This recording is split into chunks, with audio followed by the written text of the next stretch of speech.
Check Podcasts.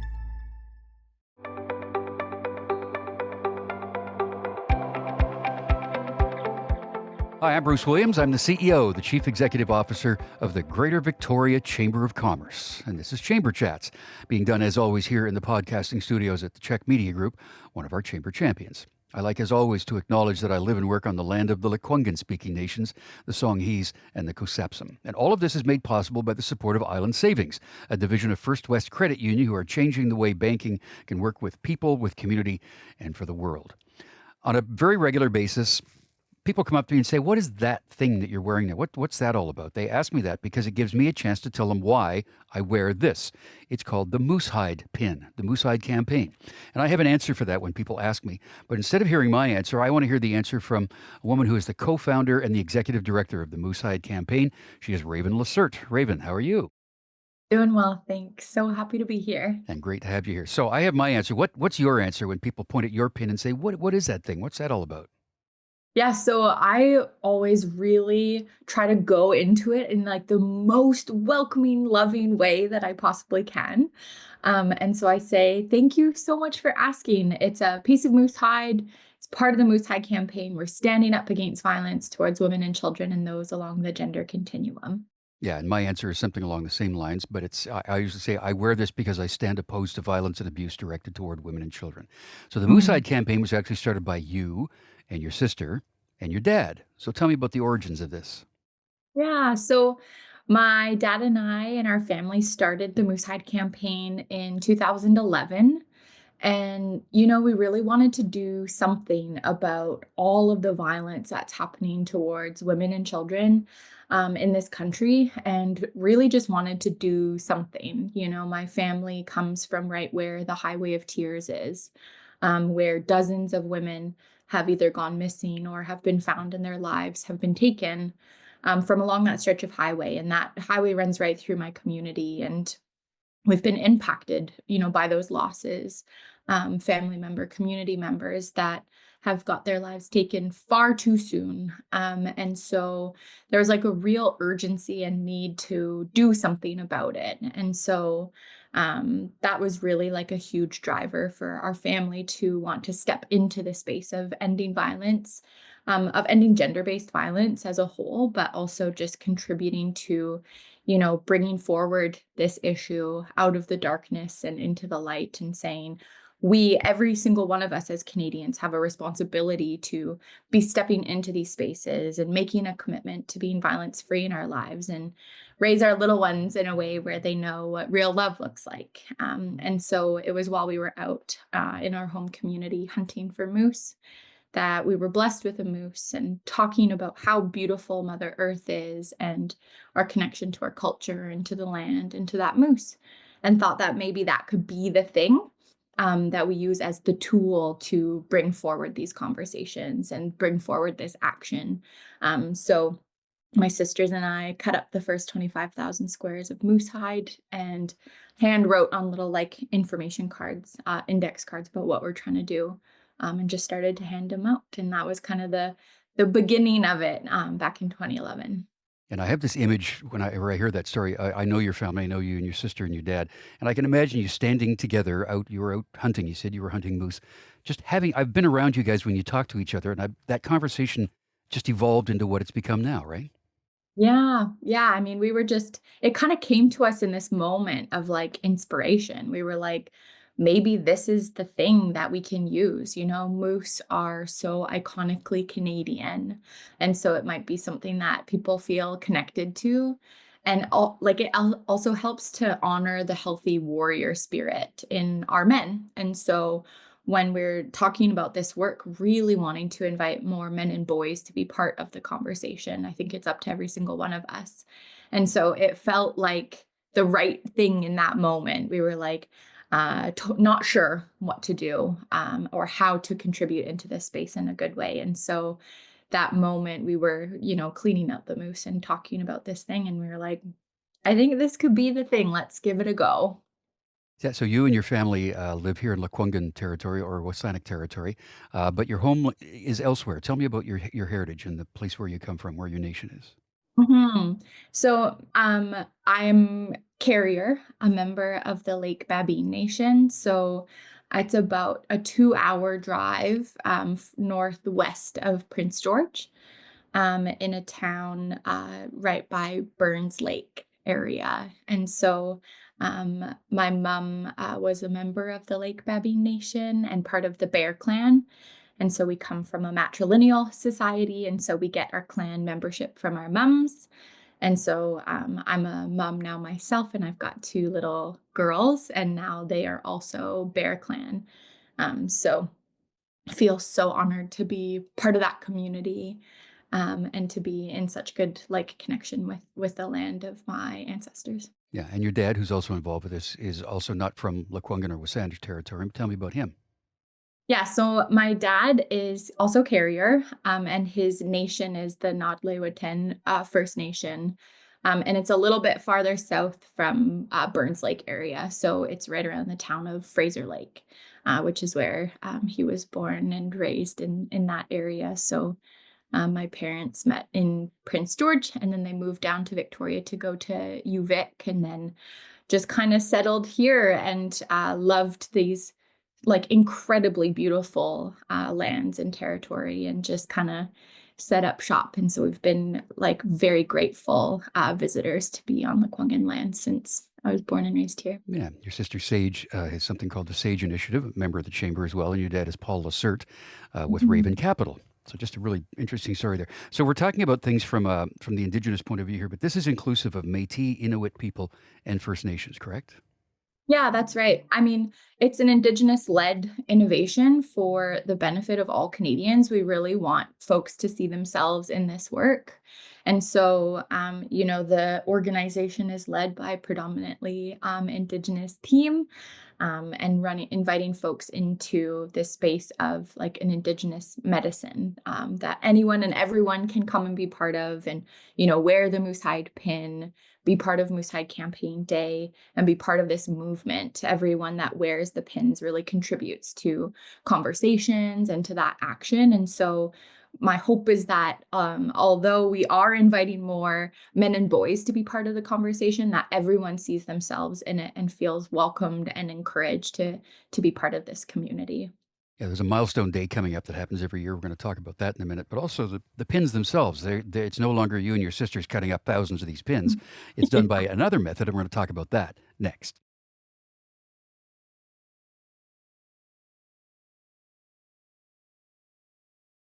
Our guest today on Chamber Chats is Raven Lacerte. She is the co-founder and the executive director of the Moose Hide campaign. This right here, the Moose Hide. So where are these coming from now? Where are they made? Tell me about them. Yeah, so for the longest time, it was just my family and I. And when we first started the Moose Hide campaign, I was 16 years old. And so still in high school. And so we would, recruit some of my friends from school to come and help sit around this dinner table here, actually, to, cut up our Moose Hide pins and punch the little holes into them and put the safety pins through and get the cards. And so, that was not a very sustainable practice for us for very long, but we did our best. And then for the longest time, we had Indigenous women and their families here locally making the moose hide pins for us. And since then, we've moved shipment over for production and shipping over to Mother Earth Recycling out of Winnipeg. And it's a completely Indigenous supply chain there as well. And they're able to produce and ship the moose hide pins from Mother Earth Recycling. So they're all free. We've made a forever promise to never charge for the moose hide pins. So please feel free to go to our website, moosehidecampaign.ca, to order yourself some pins. We also have a synthetic version available as well. So anyone that doesn't feel comfortable wearing a piece of animal hide, you're more than welcome to order some of the synthetic version of it as well. Yeah, which is actually what I'm wearing today. I wear both, but it's the synthetic. I think it's called the vegan version on the website, is it not?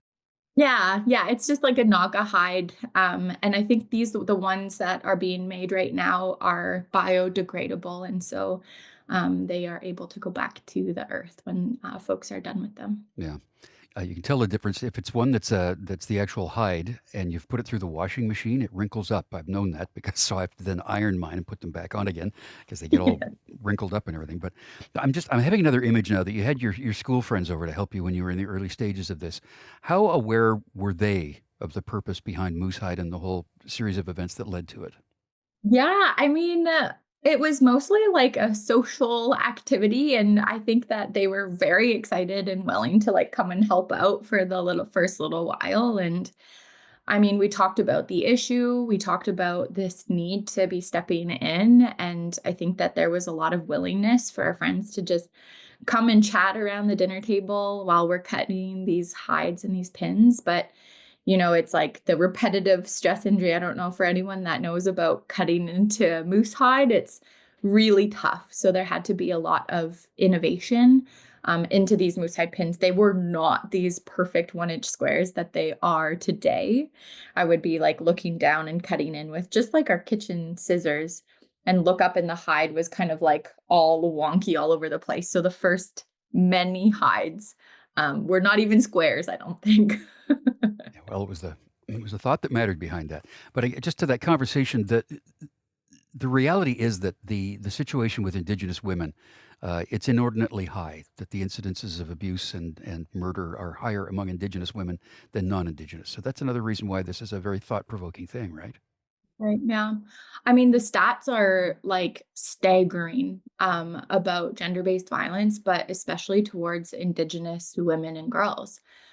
So much so that there's a national inquiry into murdered and missing Indigenous women and girls. And um, it just doesn't make, that never made sense to me, like our precious life givers and our precious ones. And in my community, from a matrilineal society, the women in our community were the leaders. And so to go from that to the like dichotomy of, the highway of tears, I just want to go back to those old ways where our women are honored and respected and are uplifted in the communities. And so, yeah, the stats I think are heartbreaking and impact so many of us.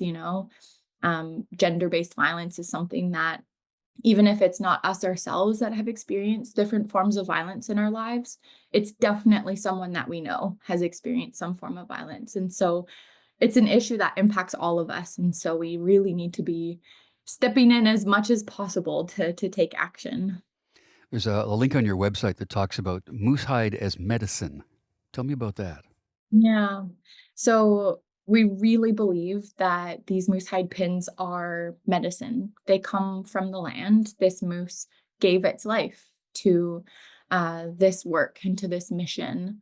And so to honor it is really important.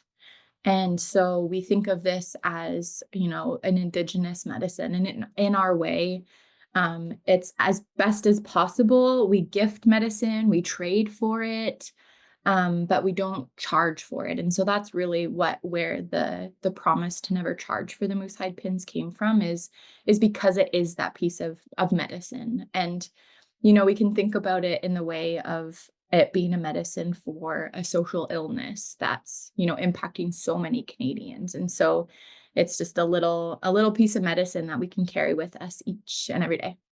And with that element of not paying for the pins, I've a couple of times, both the chamber and me personally have sent money. So, and I don't consider that a donation. I consider that an investment. But there is an Mm. opportunity on your website that people can pledge a financial support for you guys, which of course is very important in what you do. So there's some celebratory things that happen as well. For example, what does Moosehide do for Valentine's Day? Yeah, I mean, I think for a long time we had Moose High Campaign Day right around Valentine's Day. And it really was like our way of saying to, um, it's more than just like flowers and chocolates. The way that we're showing our love to each other is by making this commitment to the people that we love and care about the most. And so since then, in those early days, we've shifted Moose High Campaign Day to be in May now.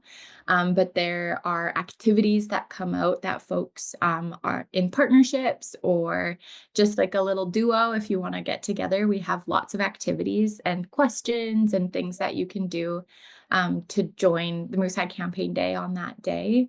But it really is just a beautiful way to connect and invite in each other into these spaces and have some important conversations. Yeah, so May 15th is when that's coming up. We'll talk about that in a second. Also, I'm going to show you a video of my office at the chamber where there is a moose hide presence.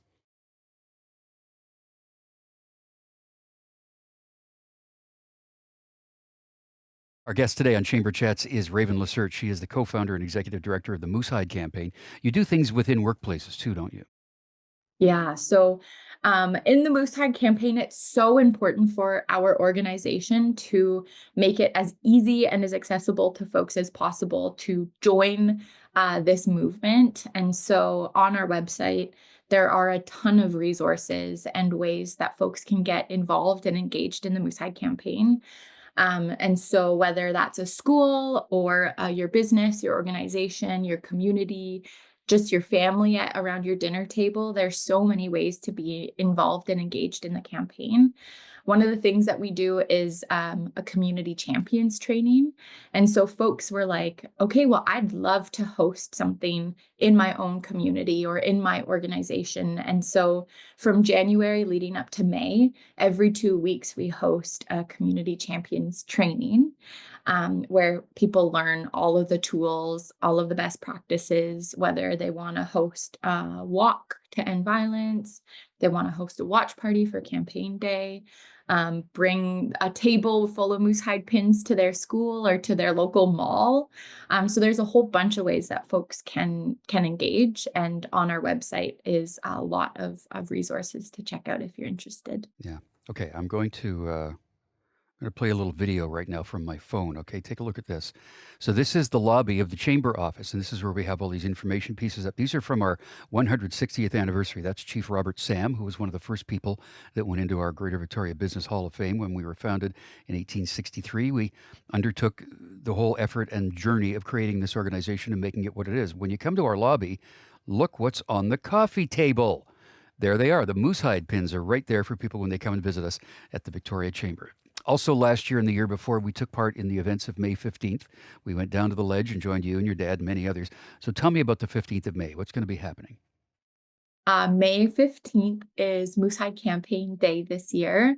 It's usually the Thursday before the May long weekend. We hope to have it on, a work day so that folks are supported by their workplaces to come out and be part of the day with us. We come from a fasting family.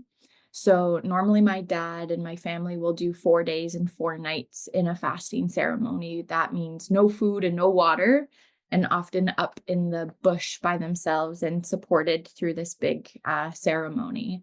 And, part of the intention of that ceremony is to give a little bit of, being hungry and thirsty and the discomfort of being in that space for maybe something that you might be praying for or, have intentions about or really thinking about. And so we thought that maybe if we could invite Canadians into a 1 day fast from sunup until sundown, that might help to give a little bit of that ceremonial connection. 1 day is still plenty to be in that like feeling of hungry and thirsty. And if you're giving up your food and water for the day for the intention or the prayers of ending violence, then it would help to promote this idea of reconciliation where folks are able to come and be part of an Indigenous led ceremony. Fasting is so important for many of the old cultures. And so for lots of people, they come to it in a way that brings forward their own ideas and beliefs about fasting.